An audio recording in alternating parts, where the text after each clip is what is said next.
tawasul dodo tiro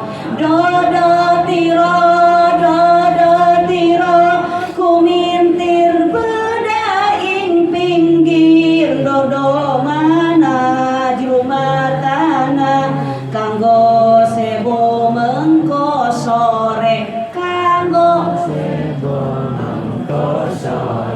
mumpung padang rembulane mumpung kalangane surake surah iyo alhamdulillah.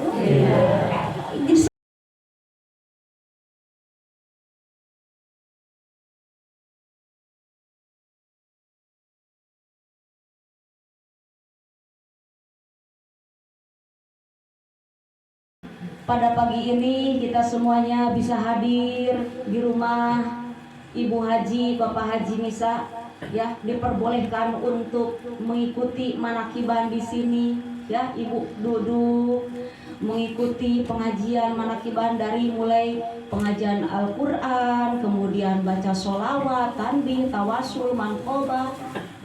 Kemudian Ibu juga ini saya lihat ada keresek-keresek bingkisan ini ya, Bu Haji. Masya Allah, Bu Haji kalau nanti ada makan tidak? Udah ya itu, Masya Allah. Ini jangan disepelekan ini. Bu Haji membagi-bagi makanan seperti ini. Ini adalah tadi kita mengikuti khidmat amaliyah. Kemudian sekarang khidmat ilmiah. Dan dalam hal ini Ibu Haji, Bapak Haji, khidmat maliyah. Dengan apa salah satunya? Ingin membagikan makanan. Ada seorang sahabat bertanya kepada Rasulullah Sallallahu Alaihi Wasallam.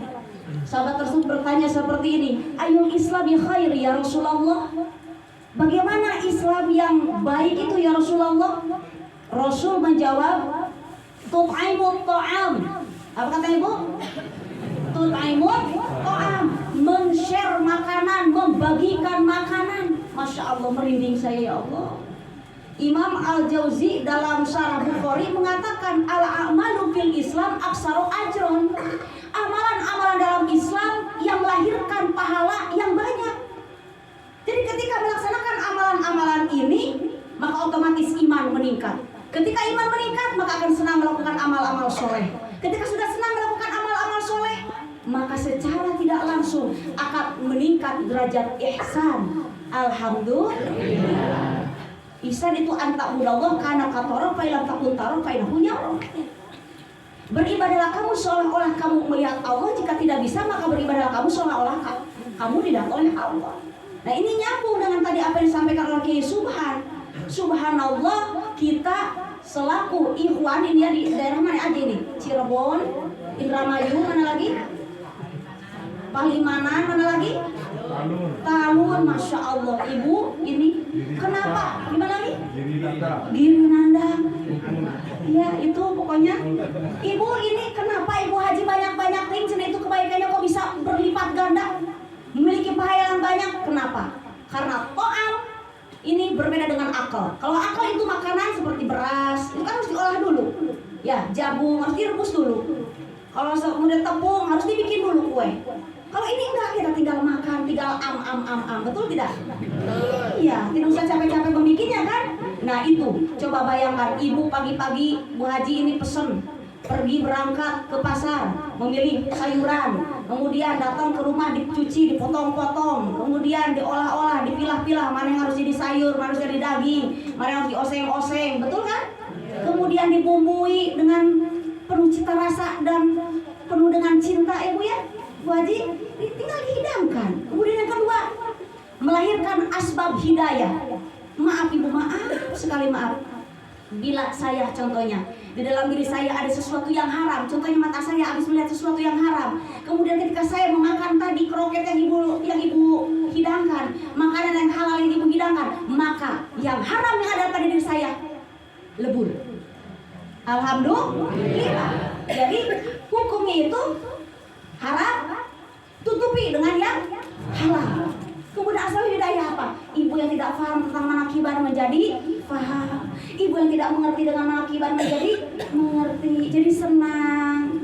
kemudian aktif, rajin begitu manakiban kemana-mana. Alhamdulillah. Yang kedua, melahirkan ketika saya mau makan, ini makanan yang Ibu Haji Misa hidangkan, kemudian saya memakannya, kemudian saya menjadi tenaga buat saya karena melahir, kemudian masuk ke dalam aliran darah saya, kemudian menjadi daging, kemudian saya menjadi semangat untuk sholat, baca Quran, kemudian zikir, khotaman, manakiban, maka amalan-amalan yang saya lakukan tadi mengalir semua menjadi amal jariah untuk Ibu Haji Misa beserta Bapak Haji Misa. Alhamdulillah. Rasul memberikan garansi, man sanna sunnatan hasanatan falahu ajruha wa ajru man amila biha. Sponsor kebaikan tidak hanya mendapatkan kebaikan dari dirinya sendiri, tetapi mendapatkan kebaikan dari orang lain. Ibu bapak jika yang hadir pada pagi ini ada 400 orang, maka kebaikan yang 400 orang ini semuanya diberikan kepada ibu bapak Haji Misa, dan yang hadir tidak dikurangi sedikit pun. Kenapa ibu bapak haji banyak-banyak tadi kebaikannya? Atau ibu bapak haji mah penyelenggara, berkorban harta, tenaga, waktu, tempat, dan pikiran. Kita doakan semoga ibu bapak Haji Misa senantiasa diistiqomahkan. Amin ya robbal alamin. Nah, ini tadi nyambung ya, sambil disampaikan oleh Kiai Subhan bahwa kita harus semangat ya. Apalagi ini di Cirebon, pernah dengar syair Lir Ilir? Itu ciptaan siapa? Sunan Gunung Jati. Ya, itu Syekh Syarif Hidayat itu betul. Itu artinya, itu maksudnya apa coba? Maksudnya supaya kita bangkit, sadar dengan adanya keberadaan Allah. Ini sufi sekali, sadar menyadari adanya keberadaan Allah tidak dengan ihsan tadi. Dengan apa coba? Kita menjalani thoriqoh ini.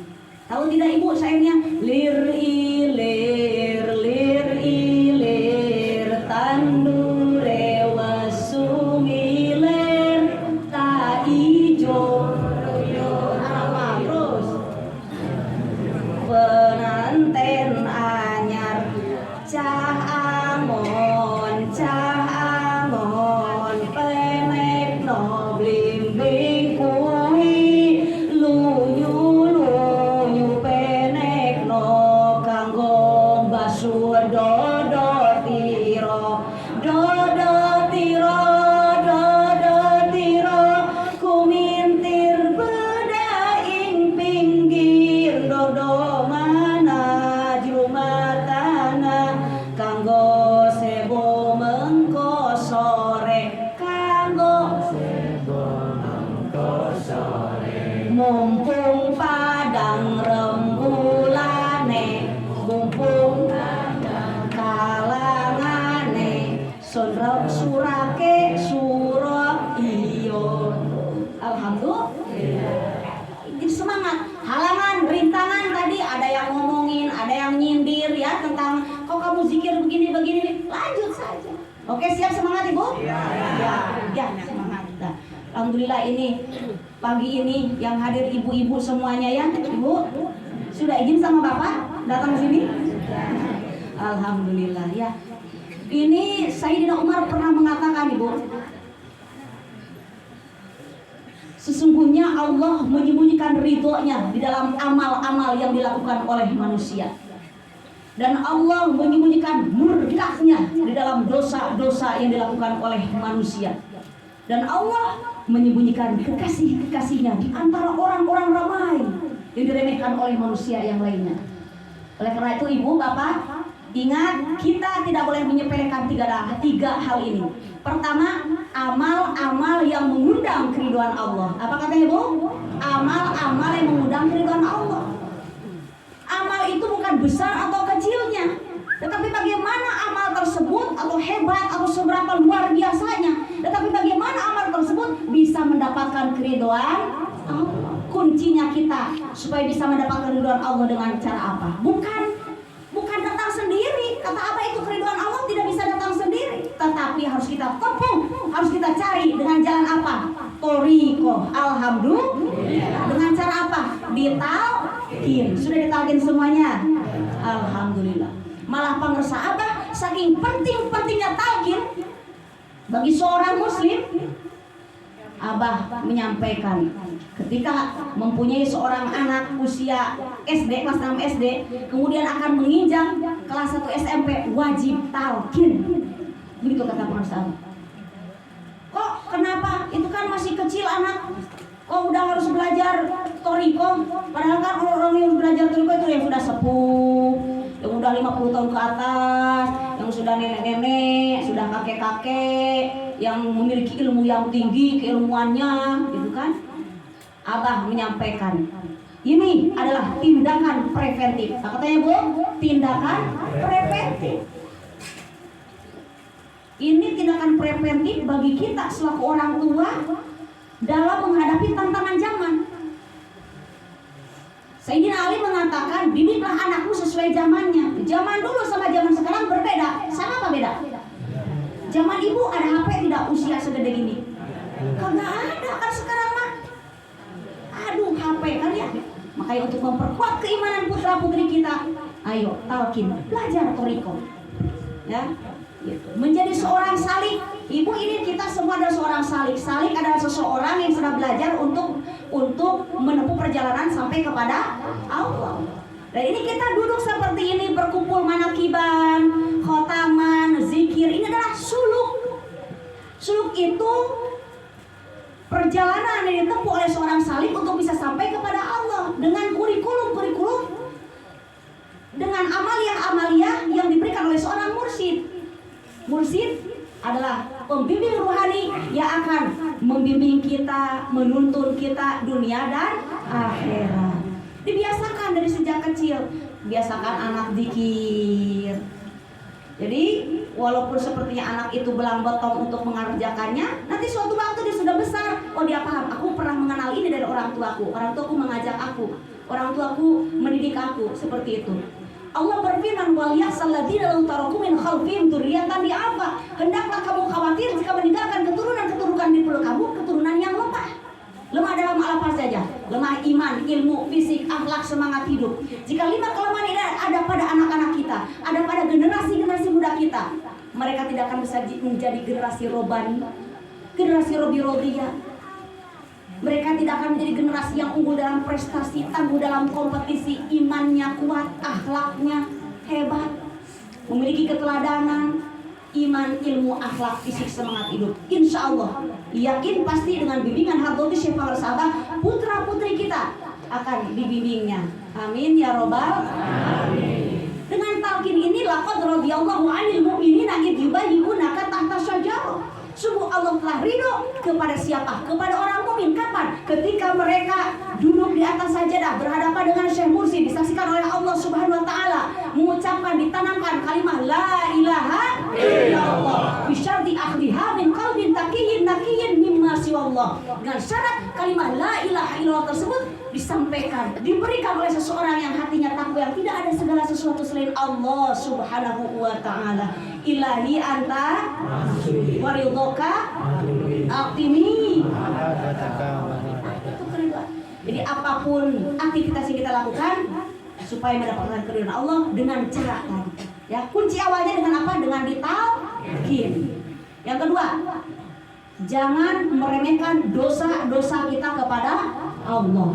Ibu, dosa itu bukan besar atau kecilnya, tetapi menurut Fudail bin Iyad, seberapa besar maha besarnya zat yang kita durhakai.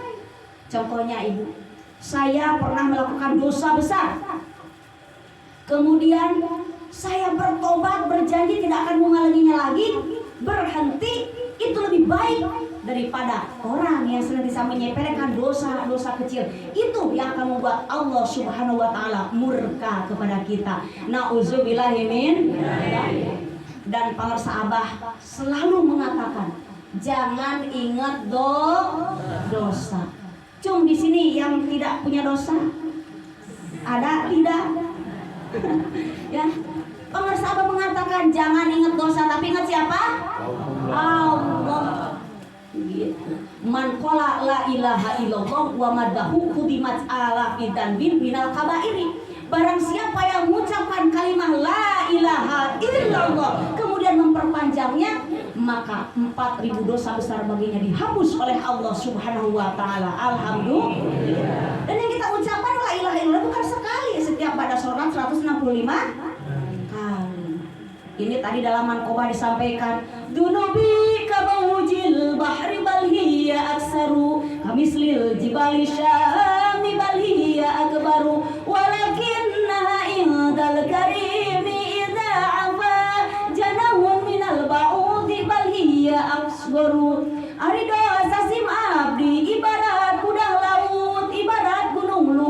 palihan langkung ageng nanging upami Gusti nulaman ngahampura ibarat hiji jam-jam rambetuk malih kirang. Ya Allah, kata tadi Tuan Syekh Abdul Qadir Al-Jilani yang sholat subuhnya itu menggunakan 40 tahun, sholat subuh menggunakan wudhu isya. Ya kalau kita sholat subuh pakai wudhu isya, sholat isya jam berapa? Jam setengah 4, dia kata jam 4 ya, karena subuhnya jam setengah 5. Ini mah Tuan Syekh Abdul Qadir, dosa saya lebih besar, lebih banyak dari puing-puing di lautan. Dosa saya lebih tinggi daripada gunung. Tetapi beliau mengatakan seperti itu. Yakin pasti ibu bapak, kita datang ke manakiban dosa kita lebur. Sebab apa?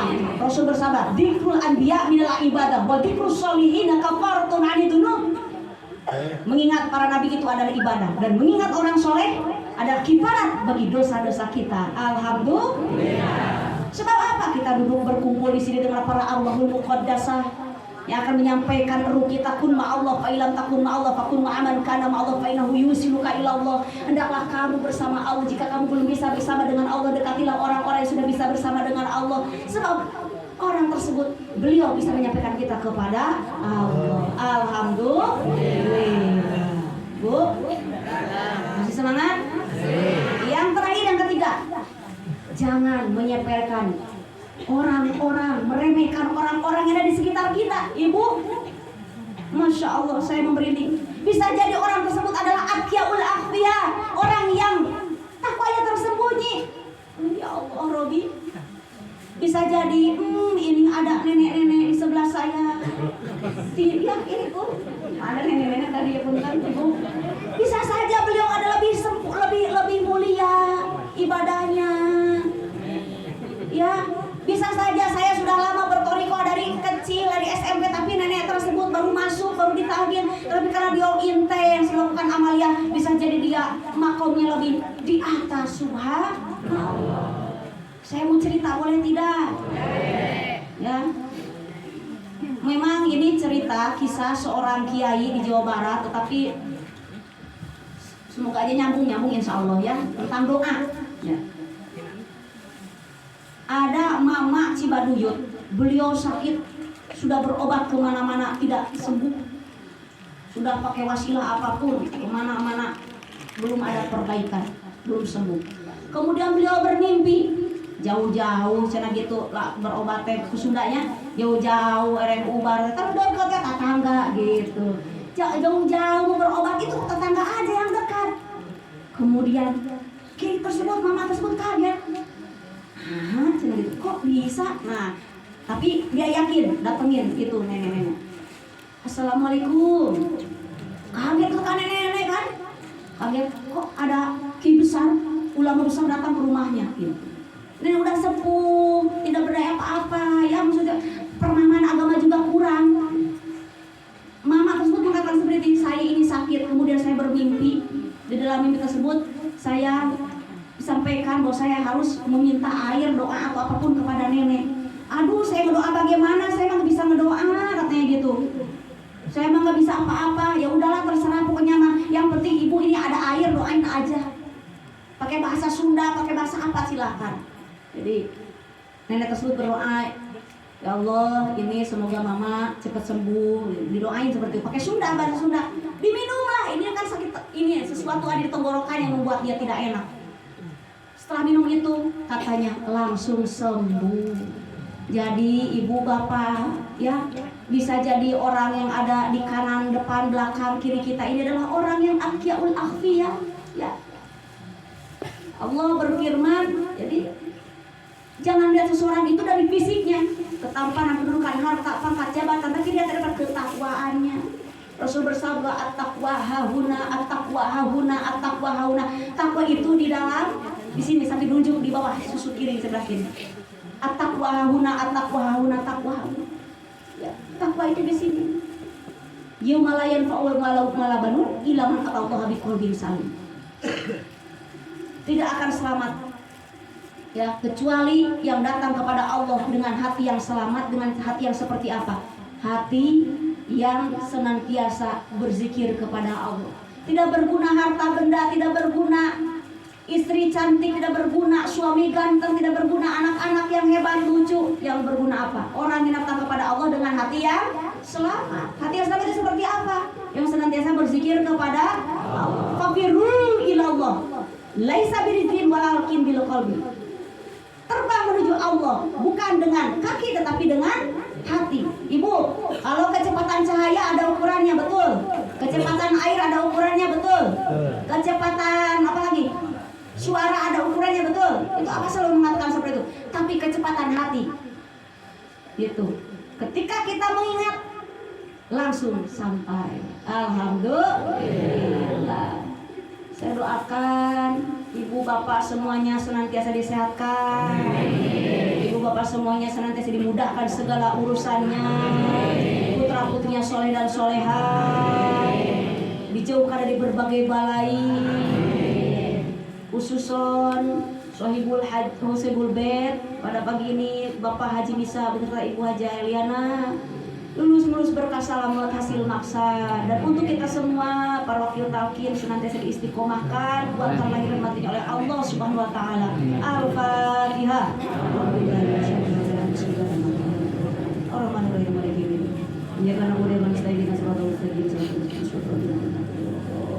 Terima kasih Ibu Bapak, itu yang dapat saya sampaikan.